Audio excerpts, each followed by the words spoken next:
Dr. Pittaway, let's talk about sleep apnea. You know, the snoring, they're not getting enough oxygen and stuff. And there are many methods to fix it. And a dentist is one person who can fix and help out with that area. Talk about it. Well, Helmut, that's a great question. Sleep apnea is when people can't breathe properly at night because their airway collapses. And so they stop breathing for sometimes up to a minute almost until their brain kicks in and they have a big, great snort. And they wake up or they start breathing again, and then it keeps happening over and over again. This puts a strain on their heart and their lungs. They don't get rest. Many of them seek medical attention for it and are diagnosed with sleep apnea through a sleep study where they put the electrodes on your head and watch you all night. Well, it's a big problem for many people, either due to anatomy or perhaps weight adds to the problem. And the most common... Did you just say weight adds to the problem? Overweight people have that more likely than underweight people? Well, yes, it's true, but underweight people have it as well if they have a long, soft palate.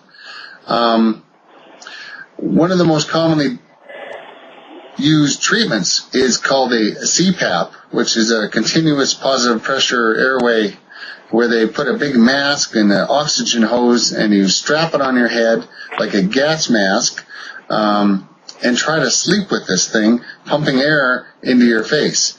It works okay for some people and they get a lot of rest and it's very beneficial. It protects their heart, but a lot of people don't like those. They will rip them off in their sleep and don't even know they do it, and so they don't get the benefit of it, or it's uncomfortable and they can't tolerate it. So the dentist now is able to provide a couple alternatives that still give you the benefits of the treatment in a more comfortable way. And some of these are dental appliances based on a mouth guard that will hold the lower jaw forward to open the airway a little bit. And if you still need the oxygen or the airway pressure, we have something called an OPAP, which just looks like this. And it's an upper and lower mouth guard. It's joined together, and it has the air comes in this end, and it blows out this end here. Interesting. Up through the roof of the mouth. And there's no straps. It fits right in the mouth. It's very comfortable. And I've had patients who are just so excited to be able to get some sleep, sleep in the same room with their spouse for a change. The quality of life goes up. They get rest. They perform better during the day. And they don't have to put up with that straps and the mask. And they can even turn the air pump down quite a bit because it's so effective. We're trying to work with the doctors in our area so that their patients who can't tolerate the mask and the gas mask can get the benefit of this appliance so that they can help their patients sleep better and just lead better lives. Wow, that's interesting. It reminds me of a little story, maybe about 5-7 years ago or so. I had this little discussion with this exercise sports kind of teacher, whatever, guru. And I said, there's always this service out, which is the best exercise you can do. And so I thought I asked him that question, and I said, sir, what's the best, most healthy exercise a person could and should do? He looks at me and he says, Helmut, the best exercise is the one you will do. And that made so much sense to me because, if I used to, for instance, bicycle, and I say bicycling is a good exercise. Anyway, today I just probably won't do it anymore for whatever reason. The way I live in Los Angeles, I don't want to run around those streets with those trucks around and this other. It's not anymore what I do. So what you need to do is what you can and what you're willing to do.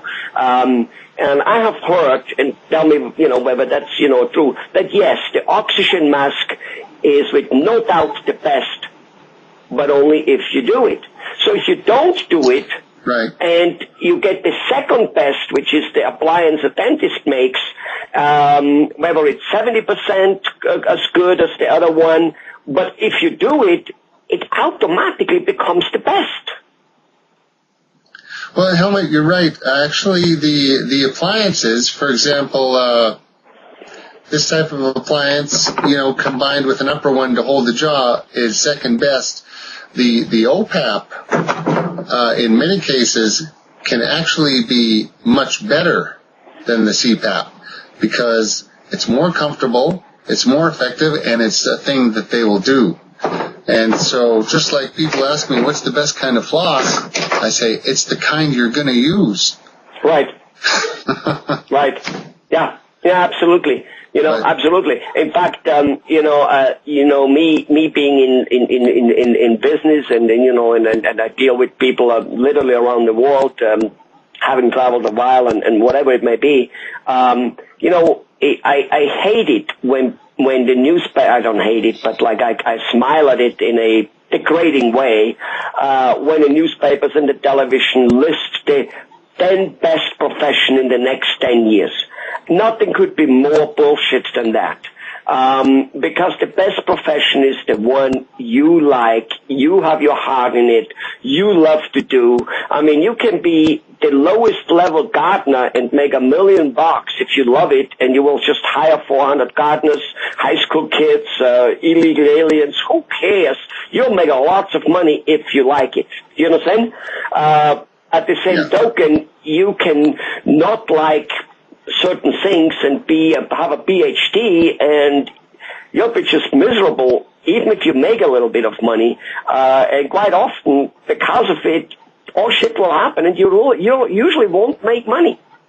So anyway, it's what you can do is the story. And by the way, one small action on that OPEX, on that that thing which could possibly be the best. Is that I missed that? Is that still hooked up to a hose with oxygen pressured in or not?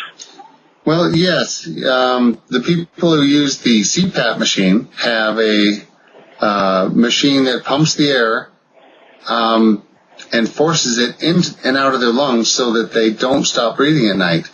And you can replace the hose from that unit onto this unit right here, and the air comes right out the back and down into your lungs. It works extremely well and doesn't dry you out in the nose as much as the other ones do. But it is an actual air pump that keeps it going and prevents the the stopping of breathing that's so dangerous. Right. But you still do with that because you have a hose. You still have the problem with tossing and turning. There's only so much tossing and turning you can do with that thing on it, right? Well, I think you need to be a little careful, but it's much more comfortable than having straps all the way around the back of your head and the top of your head and around your ears and covering your nose and your mouth and your chin.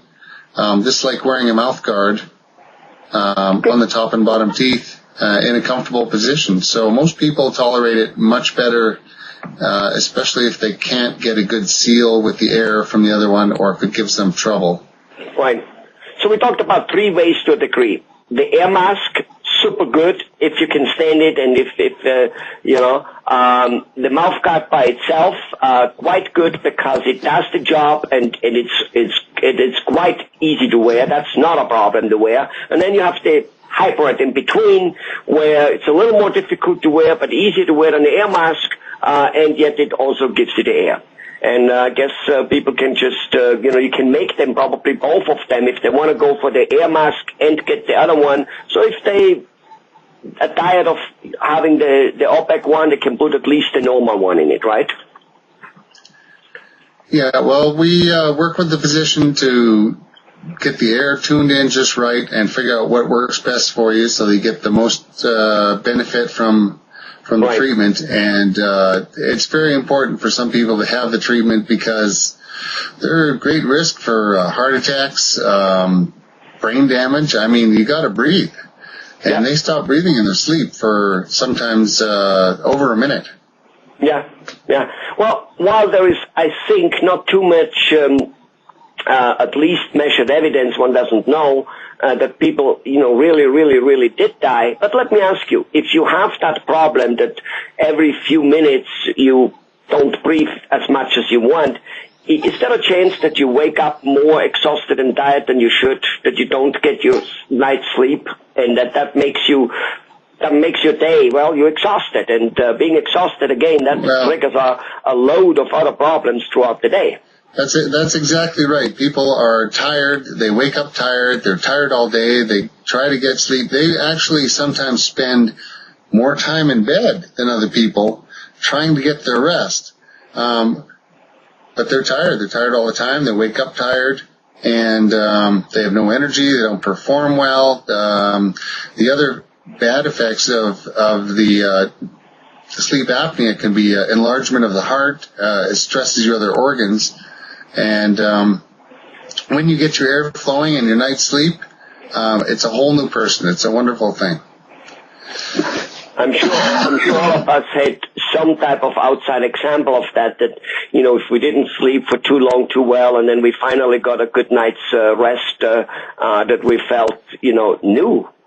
And, so wonderful. So again, there is a sleeping, a dimmer switch, long-term effect which comes so slow that you don't notice it, that, over years and years you just got, again, more worn out because you never really get the type of sleep you should get. And on top of it, you don't know it. So it becomes a camouflaged hole and you're not looking for it. Yeah, many people aren't aware of the problem, and other symptoms will start to make the doctor wonder. They'll ask the right questions and prescribe a sleep study. Of course, nothing can be done about having kids. They keep you up at night too, but I haven't solved that one yet. You mean you haven't invented a gagging, instrument, something which gags them and kind of like knocks them out or something?